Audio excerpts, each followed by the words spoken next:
Hey guys, Isaac Matthews here at Nichols Marine Grand Lake. Today I'm sitting in front of the all-new 2026 Chaparral SSX 8.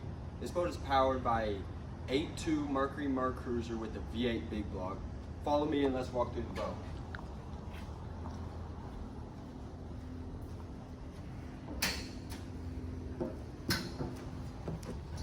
So back here you have this massive swim platform, Chaparral's patented infinity power step, and then let's fold this down.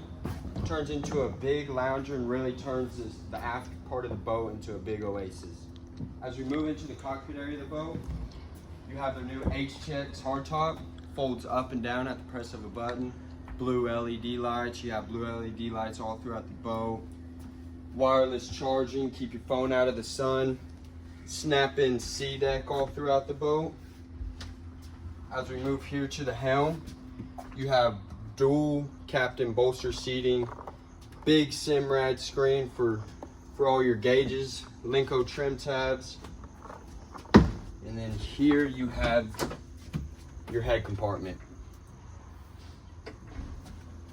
As we move to the bow of the boat, Chaparral has a much deeper bow than our competitors. Stainless steel grab rail, and then right here is your windlass anchor. If you want to come see this boat in person, stop by our Grand Lake store and come see me, or give me a call at 918-676-6868.